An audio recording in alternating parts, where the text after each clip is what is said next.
17장. 우리 묵상할 주제가 생명과 피, 생명과 피. 우리 본문의 14절 말씀을 우리 다 같이 함께 읽습니다. 모든 생물은 그 피가 생명과 일체라. 그러므로 내가 이스라엘 자손에게 이르기를 너희는 어떤 육체의 피든지 먹지 말라 하였나니 모든 육체의 생명은 그것의 피인즉 그 피를 먹는 모든 자는 끊어지리라. 아멘. 레위기서가 1장부터 27장입니다. 세 가지 법을 말씀하셨습니다. 1장부터 10장까지는 제사법입니다. 제사법. 제사법이라고 하는 것은 관계를 회복하기 위한 법입니다. 하나님과 사람의 관계를 회복시키는 것을 제사를 통해서 말씀하십니다. 두 번째 이 법이 정결법입니다. 11장부터 16장입니다. 이 정결법을 통해서 생명을 회복하기를 원하십니다. 제사법은 관계의 회복을 강조하고 정결법은 생명의 회복을 강조합니다. 그리고 세 번째 법이 성결법입니다. 이제 17장부터 마지막 27장입니다. 이 성결법은 거룩의 회복을 강조합니다. 그래서 이 레위기의 그 주제가 거룩한 백성, 거룩한 나라. 하나님의 백성들을 통해서 이 땅에 거룩한 나라가 세워지기를 원하신 겁니다. 그러면서 이 거룩을 회복하기 위해서 이 피가 생명이다. 피와 생명의 관계를 말씀을 하십니다. 이 레위기서를 읽다 보면 레위기서가 이렇게 시작합니다. 17장 1절에서는 여호와께서 모세에게 말씀하여 이르시되 여호와께서 모세에게 말씀하여 이르시되 이것은 계시 종교라고 하는 것을 우리에게 밝혀주는 겁니다. 모세가 이야기한 것이 아니라 모세가 하나님께로부터 말씀을 받아서 그 말씀을 전하는. 그러니까 율법은 모세로 말미암았고 은혜는 우리 주 예수 그리스도로 말미암았다. 기원은 여호와 하나님이십니다. 그래서 모세의 율법이 신적 기원이라고 하는 것. 또 두 번째 어떤 시작이 있느냐? 15장 1절에 보면 여호와께서 모세와 아론에게 일러 가라사대. 이때는 모세를 통해서 아론과 또 그 아들들과 또 모든 회중에게 이것은 이스라엘 전체에게 말씀하시는 겁니다. 모세에게 말씀하시고 모세를 통해서 전달하는 과정이 있고 또 모세와 아론과 그 아들들과 회중들에게 말씀하는 이런 절차가 있습니다. 그래서 오늘 2절 말씀에 보면 아론과 그 아들들과 이스라엘 모든 자손에게 고하여 그들에게 이르기를 여호와의 명령이 이러하시다 하라. 그러니까 하나님의 명령의 경로가 모세를 통해서 아론과 아론의 아들들 제사장을 통해서 모든 백성에게 전달되어야 하는 이것을 오늘 우리에게 말씀하신 겁니다. 그러면 17장에서 무엇을 말씀하셨습니까? 그것이 오늘 3절에 이제 이스라엘 집의 모든 사람이 소나 어린 양이나 염소를 진영 안에서 잡든지 진영 밖에서 잡든지 짐승을 잡을 때 짐승을 아무 곳에서나 잡으면 안 된다, 이렇게 말씀하시는 겁니다. 왜 그렇습니까? 과거 애굽 땅에서나 이방 종교에서는 짐승을 아무 데서나 잡습니다. 그러나 하나님께서는 하나님의 백성들, 거룩한 백성들이 거룩한 나라를 세우기 위해서는, 거룩을 회복하기 위해서는 짐승을 아무 곳에서나 잡지 말고 반드시 어디로 짐승을 데리고 와야 된다? 회막으로 끌고 오라고 말씀하십니다. 그게 4절입니다. 먼저 회막 문으로 끌고 가서.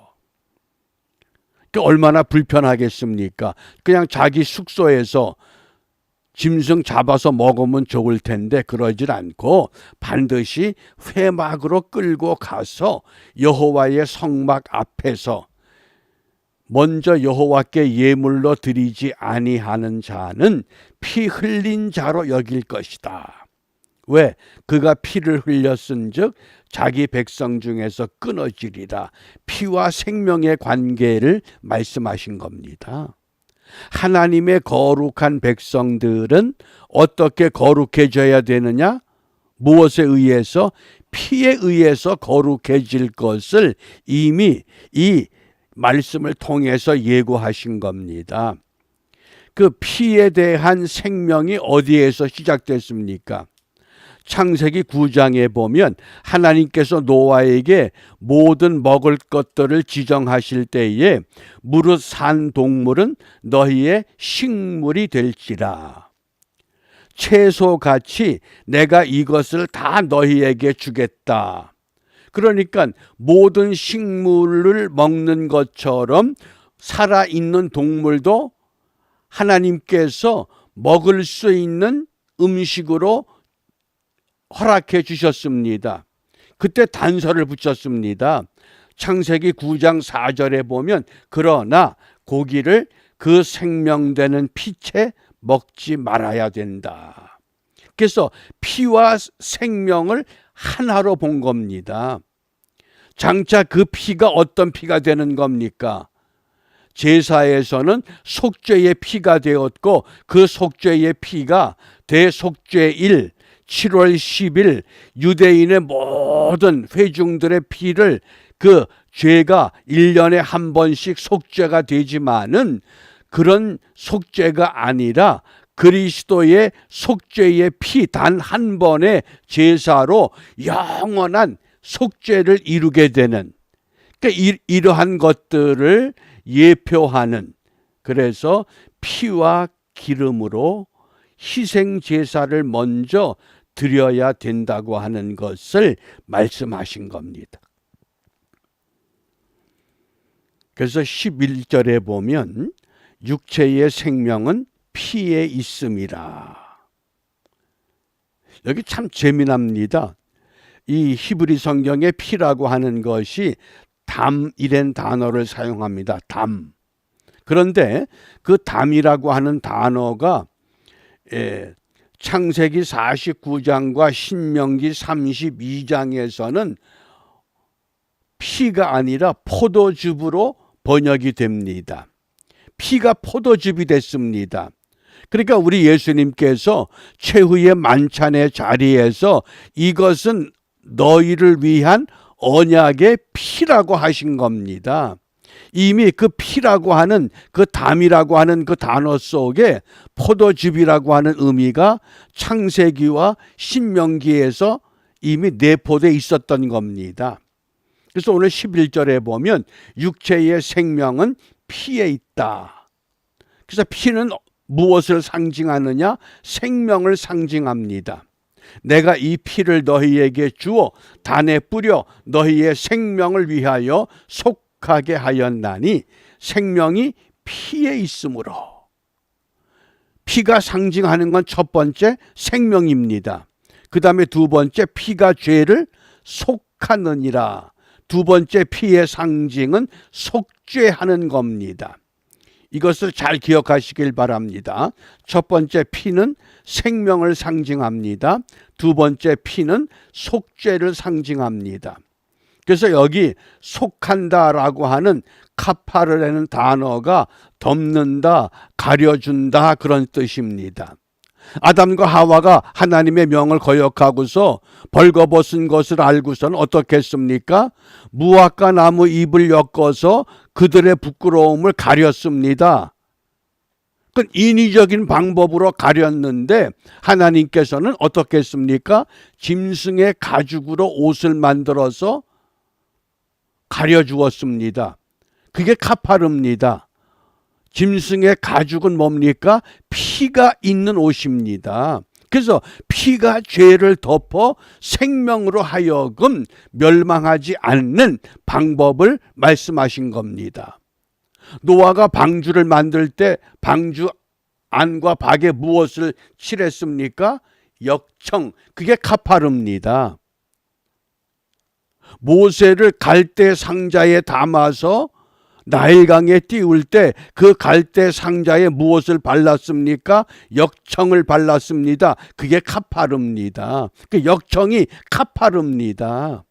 근데 그 카파르가 뭡니까? 속죄라는 겁니다. 이게 하나님의 이 놀라운 속죄의 비밀. 생명은 피와 같으니까 피는 생명이다. 피는 속죄다. 이 두 가지가 결국은 우리 주님께서 이 땅에 오셔서 갈보리 언덕에 십자가를 지실 때에 우리 주님의 보혈이 곧 우리의 생명을 대속하고 우리의 죄를 용서해 주시는 십자가 사건이 되었다고 하는 겁니다. 그런데 중요한 것은 이것을 히브리 사람들에게만 국한시킨 것이 아니라고 하는 사실입니다. 12절입니다. 12절. 그러므로 내가 이스라엘 자손에게 말하기를 너희 중에 아무도 피를 먹지 말며, 이스라엘 자손 누구든지 피를 먹으면 안 된다. 왜? 피는 생명이며 속죄이기 때문에. 또 두 번째, 너희 중에 우고하는 타국인이라도, 이방 사람들도 피를 먹지 말라. 왜? 그들도 피와 약속을 가져야 할 하나님의 형상대로 지음받은 사람이라고 하는 겁니다. 유대인만 하나님이 택한 것이 아니라 타국인들도 피를 먹지 말라. 그래서 그 피라고 하는 담, 거기에 육체의 생명, 네페시, 하나님이 흙으로 사람을 지으시고 그 코에 생기를 불어넣었더니 사람이 생명이 되었다 그랬죠. 그 생명이 네페신 겁니다. 그래서 생명이 있는데 그 생명은 어떻게 하느냐? 그리스도의 보혈만이 이것을 해결할 수 있다고 하는 것을 이 레위기 17장에서 우리에게 분명히 말씀하신 겁니다. 그러므로 우리가 이 레위기서를 읽으면서 이게 제사구나. 그 제사를 말하는 것이 아니라 이 제사를 통해서 하나님과의 관계를 회복하고 또 이 제사를 통해서 우리가 정결케 됨으로 하나님의 생명을 회복하고 그 정결케 된 우리가 이 땅에서 성결된 삶을 살아감으로 하나님의 거룩한 백성으로 회복되어야 한다는 것을 말씀하신 겁니다. 이것을 우리 마음에 새기면서 오늘 사순절 30번째 날 3월 28일을 시작하면서 우리가 무엇을 기도하느냐? 히브리서 9장 22절, 우리가 너무나 잘 알고 있는 말씀입니다. 피 흘림이 없은즉 사함이 없느니라. 왜? 그 피는 짐승의 피에도 생명이 있고 용서가 있었는데 하물며 우리 그리스도의 보혈의 피에 영원한 생명이 있고 영원한 용서가 있다고 하는 것. 그래서 십자가의 보혈로 우리 모두를 정결하게 하여 주옵소서. 예수 내 구주, 예수 내 생명, 예수 내 권세. 우리가 이런 믿음과 기도로 오늘도 우리 각자 내가 있는 그 자리에서, 내가 맡은 그 자리에서 내가 만나는 사람들에게 십자가 보혈의 그 공로가 어떤 것인가를 나를 통해서 보여지고 증거되는 은혜의 삶을 바르게 경주하는 복된 하루가 되시기를 바랍니다. 기도하겠습니다. 은혜로우신 아버지 하나님, 짐승의 피가 우리의 생명을 상징했고 우리의 죄를 용서해 주었던 것처럼 우리 주님의 십자가의 보혈로 말미암아 영원한 생명을 약속받았고 멸망의 자리에서 영생의 자리로 들어갈 수 있는 은혜를 확신할 수 있는 은총의 삶을 우리에게 보장해 주신 그 은혜를 힘입고 오늘도 우리에게 주어진 하루의 삶을 시작합니다. 비옵기는 믿음으로 시작한 하루 믿음으로 마치게 하여 주시고, 찬송으로 시작한 하루 찬송으로 마치게 하시고, 기도로 시작한 하루 기도로 마무리하여 하나님께는 영광이 되게 하시고 우리 자신들에게는 믿음의 참 기쁨을 누리며 살아갈 뿐만 아니라 저희들을 통해서 이 땅에 복음의 씨앗이 뿌려지는데 부족함이 없도록 인도하여 주시옵소서. 예수님 이름으로 기도합니다.